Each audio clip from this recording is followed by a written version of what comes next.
আসসালামু আলাইকুম সম্মানিত ভিউয়ার্স, দেশ এবং দেশের বাইরে থেকে আমার আজকের ভিডিওটি আপনারা যারা দেখছেন আপনাদের সবাইকে জানাচ্ছি আমার এই ছোট্ট চ্যানেলটিতে আন্তরিকভাবে শুভেচ্ছা অভিনন্দন।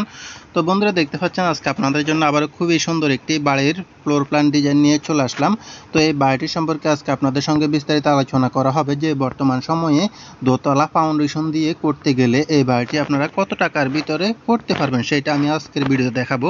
তো সেই হিসাবগুলো সম্পূর্ণ কাজের নিয়ম সহকারে মালামালের এস্টিমেট যাবতীয় সব কিছু আমি আমার নোটপ্যাডে করে রেখেছি। ওইখান থেকে আমি বিস্তারিত দেখাবো, যেমন আপনার কলামের সাইজ, কলামে কতটি রড ইউজ করতে হবে, মাটিটা কতটুক বাই কতটুক কাটতে হবে দোতলা ফাউন্ডেশন দিয়ে এই বাড়িটা করতে গেলে যাবতীয় সব কিছু, গ্রেড বিম থেকে শুরু করে ছাদ আপনার যাবতীয় যা আছে সব কিছু ওইখানে লেখা আছে, ঠিক আছে।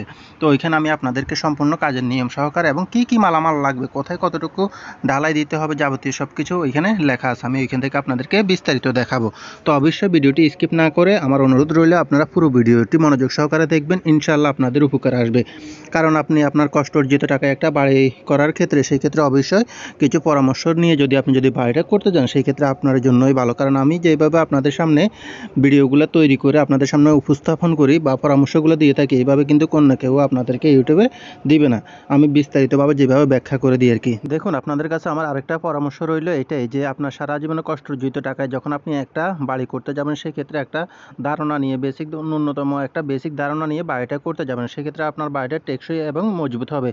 তো সেই ক্ষেত্রে আমি আপনাদের জন্য কিন্তু একটা সার্ভিস চালু করেছি, যার মাধ্যমে আপনারা খুব সহজে ন্যূনতম একটা ফির মাধ্যমে যে কোনো বাড়ির এইরকম 2D ফ্লোর প্ল্যান ডিজাইন সহকারে মালামালের এস্টিমেট, কাজের নিয়ম, খরচের হিসাবে সব যাবতীয় যা আছে সব কিছু আমার কাছ থেকে করে নিতে পারবেন একেবারে সামান্যতম একটা ফির মাধ্যমে, ন্যূনতম ফির মাধ্যমে এই সার্ভিসটা আমি চালু করেছি। তো আপনারা চাইলে করে নিতে পারবেন। তো এটা চালু করার মেন উদ্দেশ্য হচ্ছে এটাই যে আপনারা যদি একটা বাড়ি করতে যান আপনারা কষ্ট অর্জিত টাকা, সেই ক্ষেত্রে যদি অনভিজ্ঞ কাউকে দিয়ে বাড়িটা করাতে যান সেক্ষেত্রে কাজের নিয়মের ক্ষেত্রে এবং মালামালের এস্টিমেটের ক্ষেত্রে যাবতীয় সব কিছুতে কিন্তু সমস্যা হয়ে যায়। যেমন দেখুন, আপনি যদি এরকম একটা বাড়ি দেখিয়ে যদি কোনো কন্ট্রাক্টর কিংবা ঠিকাদারকে অনভিজ্ঞ কাউকে দিয়ে দেখিয়ে যদি বলেন এরকম একটা বাড়ি করতে কত যাবে, সে হয়তো কাজটা নেওয়ার জন্য আপনাকে বলবে যে না, যে বাড়িটা করতে আপনার 20 থেকে 25 লাখ টাকা খরচ হবে, সে বলবে যে না, এটা করতে আপনি 12-13 লাখ টাকায় করতে পারবেন। তো সেক্ষেত্রে প্রথমত আপনি নানান ধরনের আর্থিকভাবে সমস্যার সম্মুখীন হবেন। দ্বিতীয় বিষয় হচ্ছে, আমি অনেক জায়গায় দেখেছি গ্রামে গঞ্জে কিংবা শহরে অনেক জায়গায় দেখেছি কাজের নিয়মের ক্ষেত্রে অনেকে এই জিনিসগুলো বুঝে না যে সাধারণত একটা কলমের সাইজ কীভাবে নির্ধারণ হয় এবং একটা কলমে কয়টা রড ইউজ করতে হবে, কলমের গোড়ায় ফুটিং যেটা হয় বেস বা ফুটিং, ওইটার মাটিটা কতটুক বা কতটুক কাটতে হবে সেই জিনিসগুলো অনেকে বুঝে না। তো সেই ক্ষেত্রে আপনি ওই দিক দিয়েও সমস্যা হওয়ায় পড়বেন। যেমন আমি আপনাদেরকে একটা কথা বলি, এখানে মিডলের যে কলম আছে এই কলম এবং কর্নারের কলমের মধ্যে কিন্তু ব্যবধান আছে। সেই ক্ষেত্রে এইখানে মিডলের সাইজ আর কর্নারের সাইজ লোডের উপর নির্ভর করে কিন্তু এখানে সাইজগুলো নির্ধারণ হয়, শুধু মিডলের নয় সাইডের ক্ষেত্রেও। তো এইভাবে কলমগুলোর সাইজ নির্ধারণ করে রডের পরিমাণ যাবতীয় সব কিছু কিন্তু ক্যালকুলেশন করে ওইভাবে দেওয়া হয় আর কি। তো অনেকে না বুঝে হয়তো অনভিজ্ঞ হলে কিন্তু সেই বুঝবে না, হয়তো দেখা যায় আমি দেখেছি অনেক গ্রাম অঞ্চলে একই যে একটা বাড়িতে যতগুলো কলম হয় সবগুলো কলম একই রকম দিয়ে থাকে, দুতলা ফাউন্ডেশন বা তিনতলা ফাউন্ডেশনের ক্ষেত্রে একই সাইজের দিয়ে থাকে, একই পরিমাণ রড ইউজ করে। তো আসলে এইসবগুলো কিন্তু ঠিক না কাজগুলো, সেক্ষেত্রে কাজের কোয়ালিটিটা অনেকটা খারাপ হয়ে যায়। তো এই জন্যই মূলত আমি আপনাদেরকে বলি যে না, আপনারা সাধারণ একটা বেসিক ধারণা নিয়ে হলো আপনার সঞ্চয়ের টাকা এতগুলো টাকা খরচ করে একটা বাড়ি করবেন, সেই ক্ষেত্রে বেসিক ধারণা নিয়ে কাজটা করবেন। দেখুন বন্ধুরা, আর বেশি কথা না বলে চলুন আমি আপনাদেরকে প্রথমে প্ল্যানে বিস্তারিত দেখা যায় এই প্ল্যানটিতে কী কী রয়েছে এবং কয়টা কলাম ইউজ করা হয়েছে এই প্ল্যানটিতে। এবং আমি সম্পূর্ণ সব কিছু কিন্তু বাংলায় লিখে রেখেছি যাতে করে আপনারা বুঝতে সুবিধা হয়, অনেকের অসুবিধা হয় এই জন্য আর কি। আর নোটপ্যাডটা আমি দেখাচ্ছি একটু পরে, আগে প্ল্যানটা বিস্তারিত দেখাই। দেখুন প্ল্যানটা এখানে সামনে যে ব্যালকনিটা আছে আমি একটু জুম করে আপনাদেরকে দেখাই। এই ব্যালকনি থেকে শুরু করে আমাদের শেষ পর্যন্ত লম্বায় আছে হচ্ছে 39 ফিট 7 ইঞ্চি এখানে ওয়ালগুলা সহকারে, ঠিক আছে। আর এই দিকে পাশে হচ্ছে 28 ফিট আছে, এইখানে ওয়ালগুলা সহকারে 28 ফিট আছে। তো এখন রুমের সাইজ বা সামনের দিকে কি রয়েছে, সামনের দিকে রয়েছে দুই পাশে দুইটা ব্যালকনি আপনারা দেখতে পাচ্ছেন। ব্যালকনিগুলোর সাইজ এদিকে 8 ফিট আর এদিকে রয়েছে 3 ফিট 6 ইঞ্চি করে দুইটা ব্যালকনি রয়েছে, ঠিক আছে। তারপর আমাদের এন্ট্রিটা হবে কিন্তু এখানে সিঁড়ির নিচ দিয়ে আমরা প্রবেশটা করব। এখানে সিঁড়িটা রাখা হয়েছে ইন টোটালি 16 ফিট 2 ইঞ্চি, সামনের এই ল্যান্ডিংটা সহকারে আপনার ইন টোটালি 16 ফিট 2 ইঞ্চি লম্বায়, আর পাশে রাখা হয়েছে 6 ফিট 4 ইঞ্চি। যারা মূলত পাশে জায়গা কম থাকে তাদের জন্য এই প্ল্যানটা আর কি খুবই সুন্দর একটা প্ল্যান, কম বাজেটের ভিতরে এবং ফিলারও এখানে কম লাগবে। বেডরুম 1 যেটা আছে এটা হচ্ছে এদিকে 13 ফিট থাকবে, এদিকে 10 ফিট, ঠিক আছে। টুও সেম একই সাইজের থাকবে।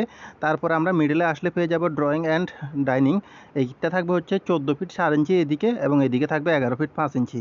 এদিকে একটা কমন বাথরুম আছে, বাথরুম 1, এটা হচ্ছে 6 ফিট বাই 4 ফিট রাখা হয়েছে। রান্নাঘরটা আছে এইখানে রান্নাঘরটা 6 ফিট বাই, এখানে সরি একটু ভুল হয়েছে, এখানে রান্নাঘরটা থাকবে হচ্ছে 7 ফিট, 6 ফিট বাই 7 ফিট থাকবে রান্নাঘরটা, ঠিক আছে।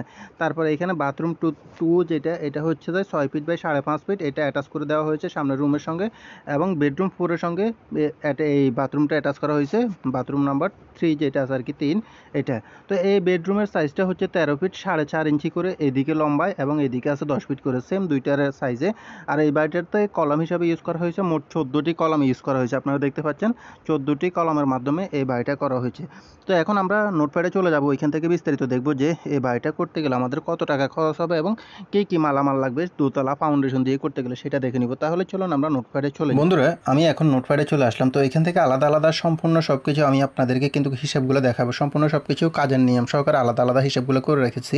তো একটু সময় লাগবে বিস্তারিত সব কিছু দেখাতে, তো একটু ধৈর্য ধরে আপনারা অবশ্যই মনোযোগ সহকারে দেখবেন, তাহলে বিস্তারিত বুঝতে পারবেন। তো প্রথম থেকে আমি শুরু করছি। দেখেন এইখানে প্রথম পৃষ্ঠা নাম্বার 1, এটাতে আপনার ঘরটির আয়তন কতটুক 1108 বর্গ ফিট, ঠিক আছে। ফাউন্ডেশন 2 তলা, ঘরটিতে মোট কলম সংখ্যা 14টি, ডালাই মিশ্রণটা কিভাবে করবেন আপনারা এখানে লেখা আছে, ঠিক আছে। এইগুলো প্রথমে। তারপরে হচ্ছে আমাদের ফুটিং এবং বেজের কাজ, ঠিক আছে। ফুটিং এবং বেজ হবে আমাদের 2 ক্যাটাগরির, এখানে 2 রকমের হবে, কারণ এইখানে কর্নারে যেহেতু লোডটা কম থাকে ওই অনুযায়ী কর্নারেরগুলো এইখানে ধরলাম এগুলো F1, এবং মিডলের যেগুলো আছে এবং সাইডে কিছু আছে ওগুলো ধরলাম F2। তো এই হিসাবে মূলত 2টা ক্যাটাগরিতে আমি ভাগ করলাম এই কলমগুলোকে, ঠিক আছে, কলম বা পিলারগুলোকে। পিলারের যে ফুটিংটা যে মাটিটা কাটতে হবে সেটা আর কি। তো এখানে F1 ফুটিং বেজ হচ্ছে আমাদের 4 কর্নারের 4টি বেজ, মানে মাটি যেটা কাটতে হবে ওইটাকে বেজ বলা হয়। বেজের মাটিটা কাটতে হবে কতটুকু এখানে লেখা আছে, মাটিটা কাটতে হবে পাশে 4 ফিট, 4 ফিট, গভীরতায় যেতে হবে 4.5 ফিট দোতলা ফাউন্ডেশনের ক্ষেত্রে, ঠিক আছে। বেজে যে রডটা হয় আমাদের মাটি কাটার পর, বেজের ভিতরে যে জালিটা বসানো হয় ওইটা হবে আমাদের কি, রডের জালিটা হবে 16 মিলি রড দিয়ে, ঠিক আছে। 6 ইঞ্চি পর জালিটা বাঁধবেন এবং মাটাম দিতে হবে এখানে 6 ইঞ্চি করে, এল আর কি, এল দিতে হবে আমাদের রডগুলোতে 6 ইঞ্চি করে, ঠিক আছে। আর ডালাইটা হবে প্রথমত 3 ইঞ্চি ডালাই হবে আমাদের বেজের জালিটা বসানোর পূর্বে, আমাদের নিচে আগে মাটিটা কাটার পর 3 ইঞ্চি ডালাই দিতে হবে, তারপর কলম দাঁড় করানোর পরে আমাদের 12 ইঞ্চি মূল ডালাইটা দিতে হবে। তো এইখানে F1 ফুটিংয়ের জন্য রড লাগবে হচ্ছে আমাদের 140 কেজি এবং সিমেন্ট লাগবে 14 ব্যাগ। সেম একইভাবে F2 ফুটিং হচ্ছে 10টি, মাটিটা কাটতে হবে 4.5 ফিট বাই 4.5 ফিট, গভীরতায় যেতে হবে 4.5 ফিট, এবং যাবতীয় সব কিছু এখানে দেখতে পাচ্ছেন। আপনার ডালাই কত ইঞ্চি দিবেন, রড কত কেজি লাগবে, সিমেন্ট কত কেজি লাগবে। তো এটা হলো আমাদের ফুটিংয়ের কাজগুলো, ঠিক আছে। তারপর আমরা যদি কলমের সেকশনে আসি, কলমের কাজের ক্ষেত্রে দেখা যাচ্ছে C1 F1, মানে F1 ফুটিংগুলোর উপরে যে কলমগুলো বসবে সেগুলো হচ্ছে C1 কলম সংখ্যা কয়টা, 4টা, কর্নারের 4টা আর কি।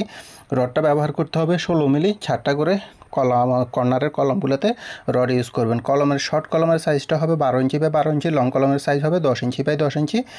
এই 4টা কলমের জন্য রড লাগবে 152 কেজি, এটা হচ্ছে 16 মিলি। আর ডালাইয়ের জন্য 7 পর্যন্ত আমাদের কলমটা ডালাই দিতে গেলে সিমেন্ট লাগবে হচ্ছে 6 ব্যাগ, ঠিক আছে। তো সেম একইভাবে C2 F2 কলমেরও এখানে দেখানো আছে। তারপর আপনার এখানে কলমের রিং বা টাইগুলা কত ইঞ্চি পর বাঁধবেন, কীভাবে বাঁধবেন, কত কেজি লাগবে রিং বা টাই, এটা হচ্ছে শুধুমাত্র কলমের জন্য, ঠিক আছে। তারপরের স্টেপে আসবে হচ্ছে আমাদের গ্রেড বিমের কাজটা, দেখতে পাচ্ছেন গ্রেড বিমে কয়টা করে রড ইউজ করতে হবে। গ্রেড বিমের রডের সংখ্যা হচ্ছে 4টা 16 মিলি, 2টা 12 মিলি রড ব্যবহার করতে হবে। বটামে বা নিচের অংশে 2টা 16 মিলি এবং একটা 12 মিলি ইউজ করবেন। টপে বা উপরের অংশে 2টা 16 মিলি ইউজ করবেন এবং একটা এক্সট্রা টপ ইউজ করবেন 12 মিলি L/3 হিসাবে ব্যবহার করবেন, ঠিক আছে। গ্রেড বিমের সাইজটা হবে 10 ইঞ্চি বাই 12 ইঞ্চি। গ্রেড বিমের 490 কেজি 16 মিলি রড লাগবে এবং 110 কেজি 12 মিলি রড লাগবে।